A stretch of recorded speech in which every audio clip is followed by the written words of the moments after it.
Dean often asks the faculty for an anecdote to present about that student. And the anecdote could be something about your outstanding academic work, maybe some particularly excellent paper they wrote. It could be something about their meritorious service to the college, or it could be something that's just plain embarrassing. And Stephen, you drew the short straw.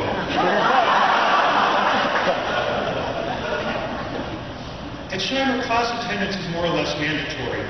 Because of the nature of our seminar classes, it's vital that students not miss more than a very few class sessions in any course, and that they not be even late for classes, because participation is vital. Last year, Stephen was, of course, taught by Jim Donovan, and he keeps looking over at Jim to see what Jim was going to say about him, but Stephen had very uncharacteristically shown up late a few more times than was really best for him. So, being very diligent, he asked Jim what he could do to make up for his lateness. And Jim jokingly told him, well, you'll need to do penance. Now, being a good student despite the tardiness, Stephen said, okay, that's fine. What does that involve? Well, since this is Shimer, Jim felt he couldn't resort to some insipid 20th century penance, like having Stephen do a rosary, so he described the penance tradition of many centuries ago. The classical tradition, we might call it, whereby a penitent would kneel in front of the church for a period of time to acknowledge their sin and also to acknowledge their willingness to repent. Stephen agreed, and as a good sport, he subsequently spent an entire morning in the student lounge with a homemade sign acknowledging his sins, asking for forgiveness, and generally looking rather downcast. Well, that story aside, Stephen has had very little to look downcast about or do penance for. He's been a great asset to the Shimer community. Although because he's a transfer student, he's only been with us 2 years, I'm sure it feels to all of us that he's been here for the full 4 years of the Shimer curriculum. So we're sorry to see him go, but we're great that he'll be one of the representatives to the outside world.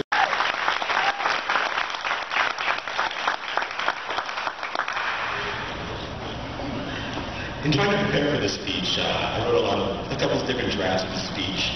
And each time I write the draft, I would set it down and come back to it a day later, a couple hours later, and each time I came back to the speech I had drafted, I thought it was essentially missing something, that I really didn't express what I feel is essential to express to all of you today.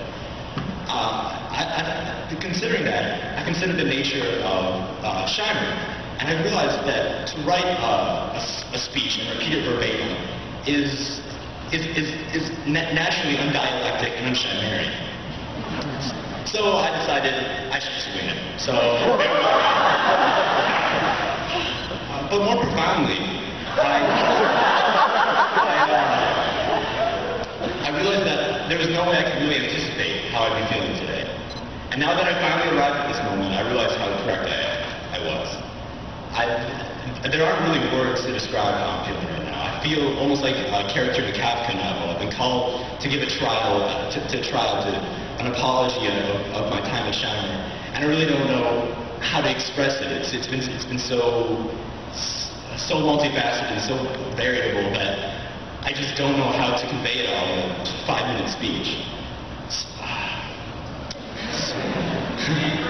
Here we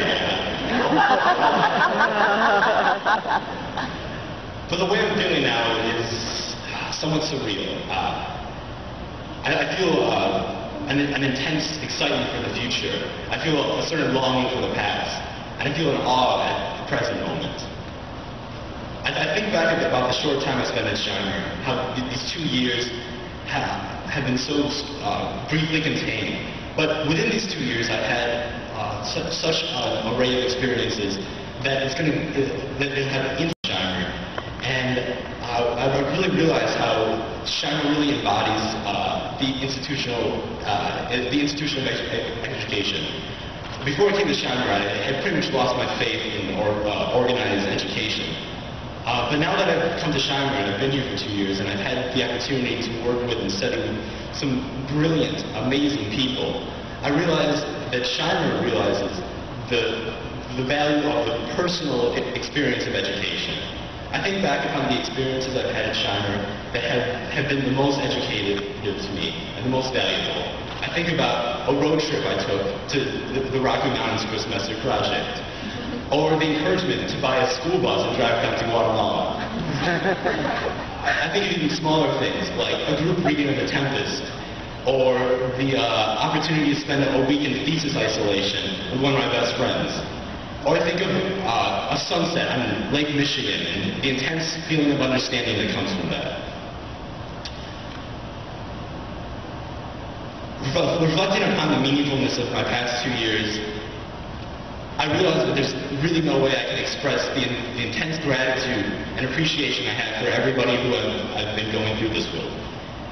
I realized that there's really no way I can say how much this experience has meant to me.